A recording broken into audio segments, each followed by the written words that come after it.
कर रही हो इतनी देर से? बार्गेनिंग। मतलब ईशा, हमें रेडियो स्टेशन से ऑफर लेटर आ गया है, लेकिन सैलरी सिर्फ 20,000 की दे रहे हैं। अरे पर 20,000 तो बहुत कम है यार। वही तो, हमने भी 30,000 की डिमांड रखी है। तो फिर उन्होंने मना कर दिया? ऐसे कैसे मना करेंगे? इतनी सारी ऑडिशंस में से हमें सिलेक्ट किया है, कुछ तो बात दिखी होगी ना। तुम्हें क्या लगता है पूर्वी, ये लोग मान जाएंगे? पता नहीं यार, चैट पे बार्गेनिंग तो चल रही है, अब देखते हैं। दिखाओ। अच्छा ओके, तो इन लोगों ने तुझे 22,000 का काउंटर ऑफर किया है ना? लेकिन हम नहीं मानेंगे, तुम देखना। ठीक है, लगी रहो। मेरे पास ना एक आइडिया है, मैं तब तक तुम्हें वो दिखाती हूँ। क्या? वेट।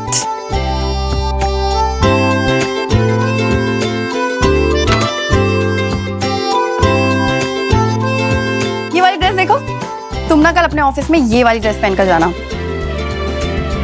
अच्छी है ना? पूरे ऑफिस में छा जाओगी तुम। ईशा, हमें फर्क नहीं पड़ता, कुछ भी पहन लेंगे।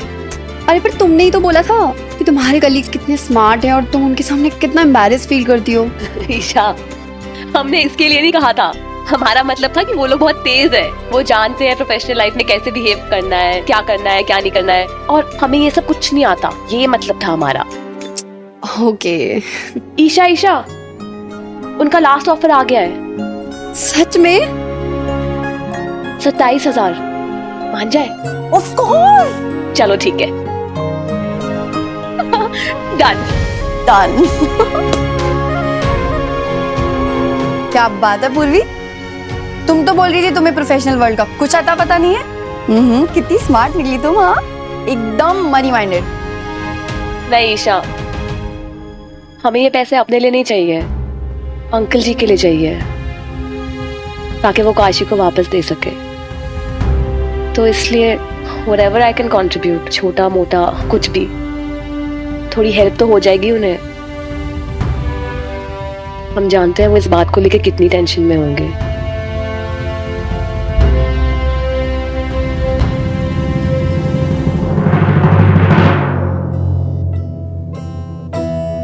जमाना बदल गया है कुसुम, किसी को हमारी जरूरत नहीं है।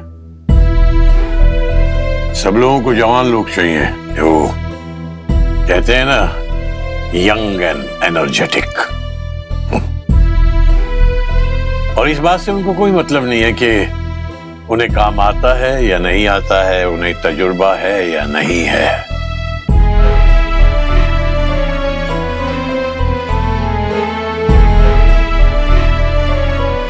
शायद हम वाकई पुराने हो गए हैं, नए जमाने में फिट नहीं हो पाएंगे।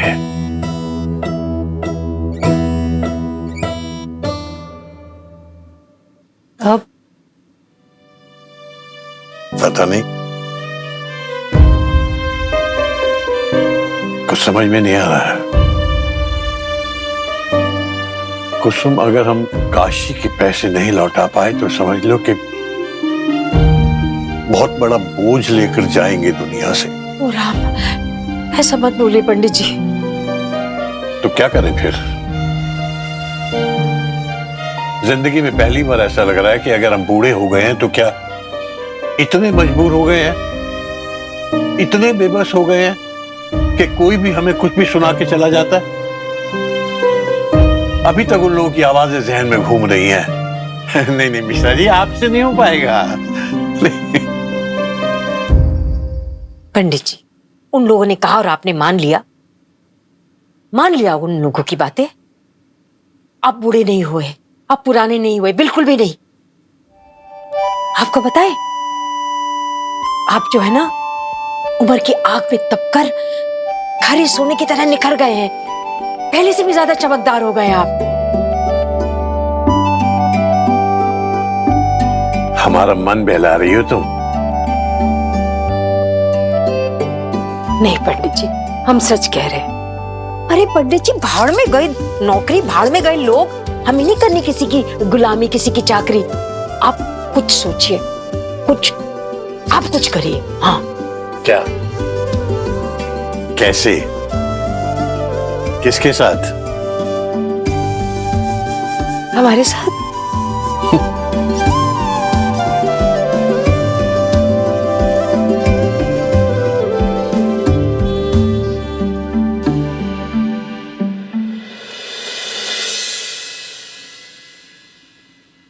कहाँ लिखा है पंडित जी, आप बताएं कि पति कमाएगा और पत्नी सिर्फ घर चलाएगी? कहाँ लिखा है कि कर्जे का बोझ सिर्फ बाप ही उठाता है, मां नहीं उठा सकती? बेटा तो हम दोनों का है ना। क्या बोल रही हो? पंडित जी, हम सही कह रहे हैं। क्या हम नहीं कमा सकते? हाँ? हम कुछ नहीं कर सकते क्या?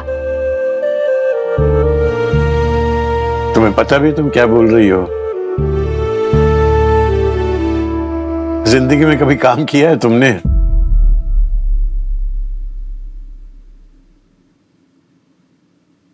इतने तजुर्बा होने के बाद हमें काम नहीं मिल रहा है तो तुम्हें तो हमें भी तजुर्बा है, बहुत सारा तजुर्बा है पंडित जी। देखिए ना, ये घर चलाने का, अचार पापड़ बनाने का, पकौड़े तलने का, सब कुछ हमारे पास तो बहुत पुराना तजुर्बा है। कुसुम, क्या हो गया तुम्हें? क्या बोले जा रही हो? अचार पापड़ पकौड़े, हाँ? इन सब बातों का नौकरी से क्या ताल्लुक है? कुसुम, तुम बहुत थक गई हो, परेशान मत हो, कुछ ना कुछ हो जाएगा। हम कल फिर कोशिश करेंगे, कल फिर जाएंगे हम।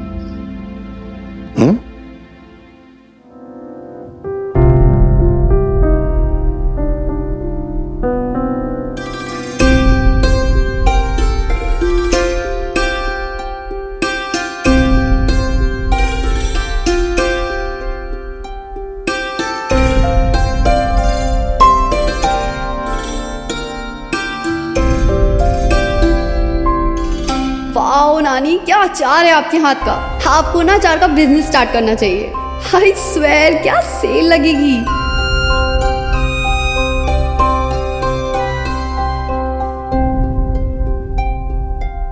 अम्मा, आपके हाथों में क्या स्वाद है। अरे अचार का बिजनेस करेंगे ना तो धड़ाधड़ धड़ाधड़ बिकेगा।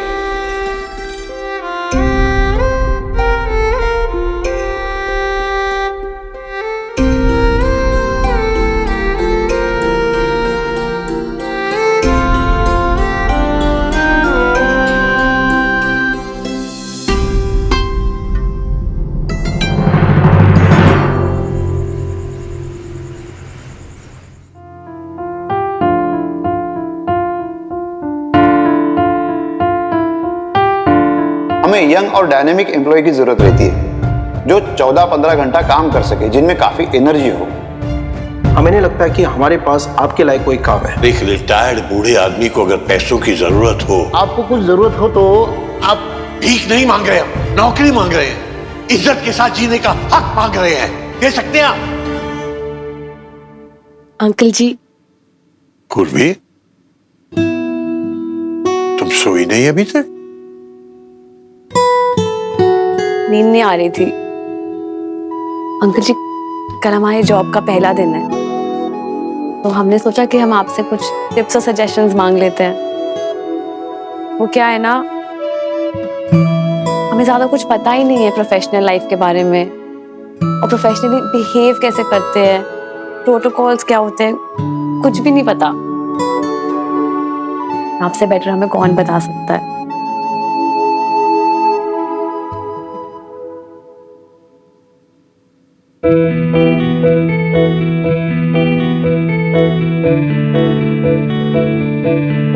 अंकल जी, अरे अंकल जी बताइए ना, हम बहुत नर्वस है। क्या लगता है आपको, हम क्या पहन के जाए, बॉस से कैसे बात करें? क्या बताएं बेटा तुम्हें, हमें तो खुद ही कुछ समझ में नहीं आ रहा। हमें लगता था कि इतने सालों में हम सब कुछ सीख गए हैं, जान गए हैं, लेकिन आज लगता है कि हम कुछ भी नहीं जानते। बेटा, आज अगर हम किसी जॉब के इंटरव्यू के लिए जाए ना तो 100% फेल हो जाएंगे। ऐसे मत बोलिए अंकल जी, आप ऐसे क्यों बोल रहे हैं? तो क्या करें बेटा? क्या करें? क्योंकि आज तो हमें ये लगता है कि हम तुम्हें जो भी सिखाएंगे वो गलत होगा।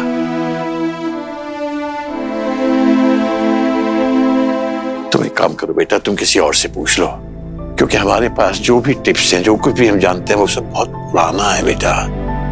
हम नया कुछ नहीं जानते। तो क्या हुआ? आप पुराने ही दे दीजिए, हम उसी से अपना काम चला लेंगे। अरे और नहीं तो क्या, कौन सा हमारे पास 10 ऑप्शंस है। ले दे के आप ही तो है जिन्हें हम ट्रस्ट करते हैं, अपना गाइड मानते हैं। प्लीज अंकल जी, कुछ भी बता दीजिए ना।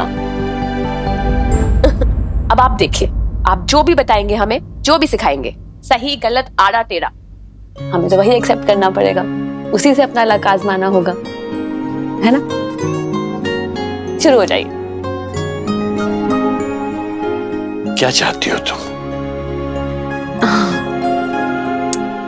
वही जादू की पुड़िया जिसे लेकर आप पहली बार अपनी जॉब पे गए थे। You know, Uncle Ji, those magic tricks, that lucky charm. बस।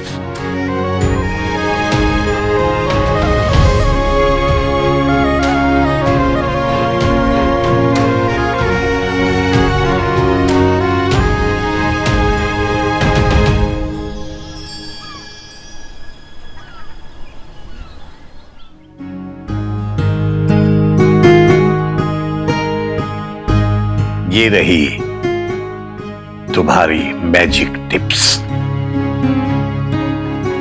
हमारी 3 कौड़ियां। पहली कौड़ी,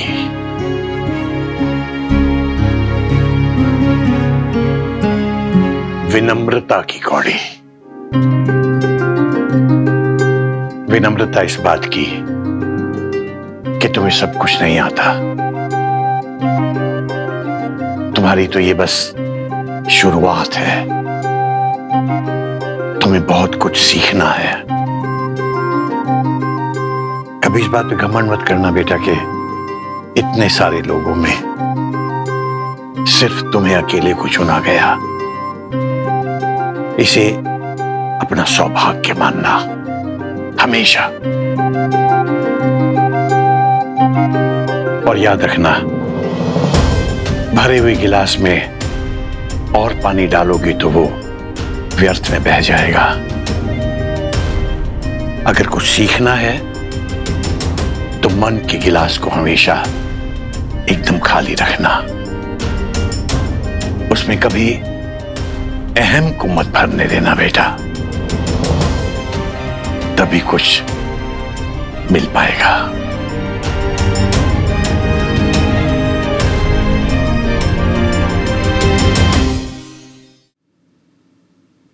और दूसरी कौड़ी? दूसरी कौड़ी, ये कौड़ी है इच्छा शक्ति की। जिसके पास इच्छा शक्ति होती है उसे दुनिया की कोई ताकत नहीं हरा सकती। कितनी भी मुश्किल आए, कभी हार मत मानना बेटा। पूरी डिटर्मिनेशन के साथ, पूरी हिम्मत, पूरे फोकस और ईमानदारी के साथ लगी रहोगी तो तुम सब कुछ पा सकोगी। जिसके बाद इच्छा शक्ति होती है उसके लिए दुनिया में कुछ भी नामुमकिन नहीं होता बेटा।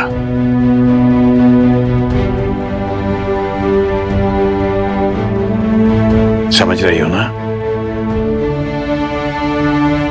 और ये तीसरी कौड़ी आत्मसम्मान की। दुनिया का कोई भी जॉब, कोई भी करियर आत्मसम्मान से बढ़कर नहीं होता बेटा। जो लोग अपना सम्मान करना नहीं जानते उनकी दूसरे भी इज्जत नहीं करते। दुनिया में कितना भी कंपटीशन क्यों ना हो जाए, अपनी इंटीग्रिटी, अपने आत्मसम्मान को हमेशा संभाल के रखना। आत्मसम्मान अगर खो गया तो तुम खुद भी खो जाओगे बेटा। और फिर कोई भी पोजीशन, कितना भी बड़ा सैलरी पैकेज उस घाटे को नहीं भर पाएगा।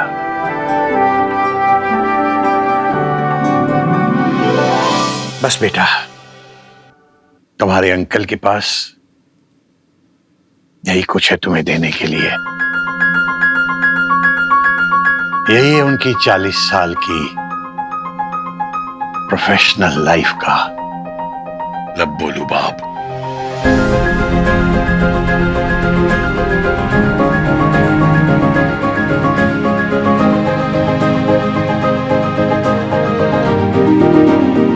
इसके अलावा तो बेटा हमारे पास तुम्हें देने को बस आशीर्वाद है और कुछ नहीं।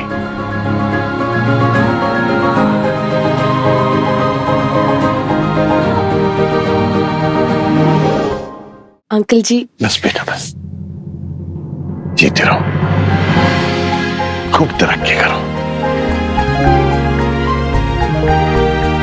आंटी जी, रुक, मेरे पैर बाद में, पहले तेरी आरती तो उतार ले। हैं?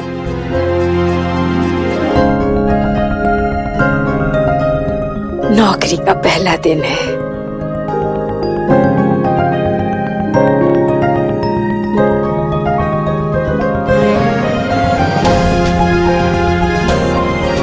शगुन का दही चीनी खा के जाओ।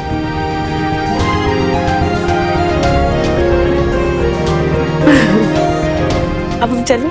हाँ, thank you aunty ji. Good luck Purvi. Thank you uncle ji. हाँ, भगवान को मन में ही प्रणाम करके दफ्तर में जाना, ठीक है? हाँ जी आंटी जी, पक्का। Bye bye. बाय अंकल जी।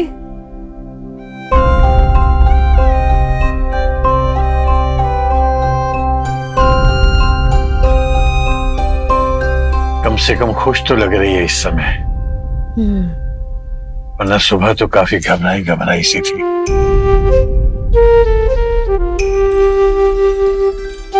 आपने इतनी सरल तरीके से उसे जीवन के सारे रहस्य बता दिए, तो फिर उसे किस बात का डर? एक बात बताओ कुसुम, जी? तुम्हें क्या लगता है हमें भी उर्वी की तरह से कुछ सीखना बाकी है?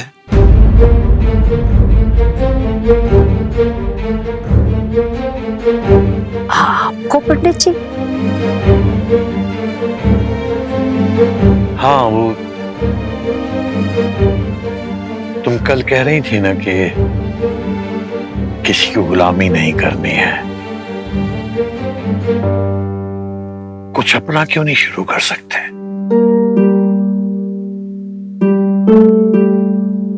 तो हमें लगता है कि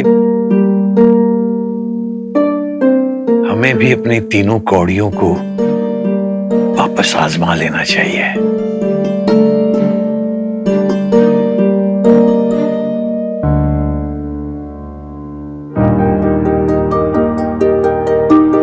क्या हमें इतनी विनम्रता है कि हमने आज तक जो कुछ सीखा है उसे परे रखकर नया कुछ सीख सके, एकदम नए सिरे से? हमें इतनी इच्छा शक्ति बाकी है कि हम अपने बिगड़े हुए कामों को बना सकें।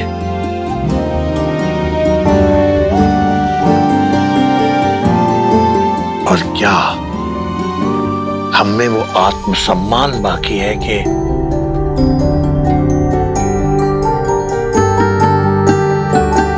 हम दूसरों की नजर से अपने आप को न आंकें और कोई भी छोटा बड़ा काम हो उसे बिना किसी शर्म, बिना किसी झिझक के कर सके।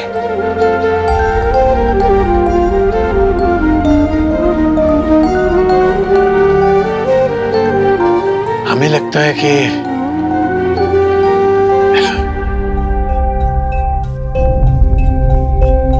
इस बूढ़े तोते को भी अब राम राम बोलना सीखना पड़ेगा। ओ राम।